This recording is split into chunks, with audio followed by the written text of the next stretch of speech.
أول ظهور لوالدة المجني عليه إيهاب أشرف، واللي اتقتل واتكسر جسمه نصفين على يد مدرس الفيزياء.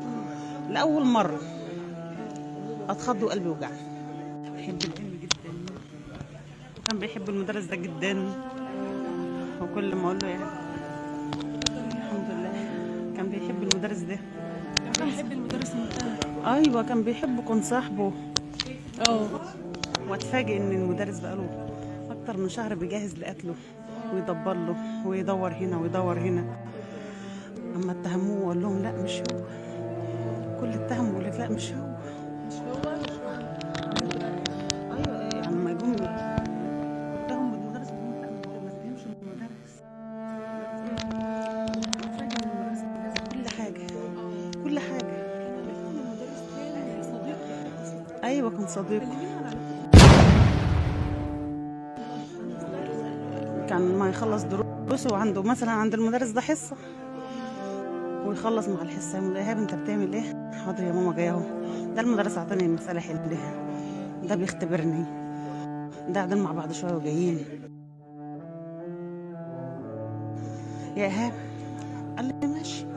لحد يوم الصبح مش الساعه 12 وربع من هنا راح دروسه، يعني كان اتاخر يومها شويه وراح وجه اتغدى الحمد لله. ايهاب كان من العيال النظيفه كده الحمد لله والشكر لله. جه اتغدى وخد اتشطف وخد دش ومشى لحد عندك مين يا ايهاب النهارده؟ قال لي يا ماما انا عندي عبديه، عندي الساعه 3 وعندي عبديه الساعه 5. 3 و5 بياخد عنده درسين. هو بياخد عنده فيزياء وكيمياء، فيزياء وكيمياء. بس هو كان عندي الساعه 3 دي في السنتر، وعندي عبديه الساعه يبدا معاها الساعه 5. راح الساعه 5 بقى ما جاش، مشى من هنا الساعه 2:30 3 ل 10 وبعد كده ما جاش. انا بقى جيت الساعه 6 ارن عليه 6 وتلت كده يا ايهاب. قال لي لسه معايا يا ماما نص ساعه. نص ساعة. رنيت عليه 6 وتلت يا ايهاب. قال لي يا ماما قدام نص ساعه، لسه معايا شويه ما خلصتش وجاي. خلاص يا حاجه انا جايه اهو بلم حاجتي. بس هدوء الاوضه نفسه خضني.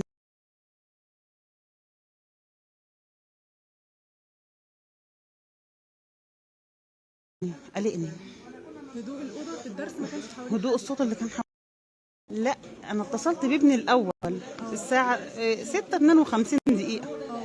قال لي خلاص انا بلم حاجتي وجايه اهو. تمام بس لسه موجود. ايوه موجود. اه وفي الوقت ده الاوضه كانت هاديه قوي، هدوءها كان واصل عندي، كان مش قلقني جدا كده. مش عارفه، لاول مره احس بقلق وخوف عليه.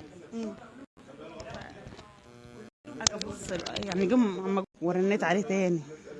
خلاص هم رجال الامن ربنا حسبي الله ونعم الوكيل فيه، حسبي الله ونعم الوكيل فيه.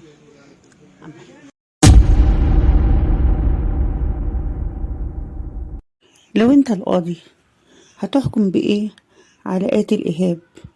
رأيك يهمنا. نورتونا.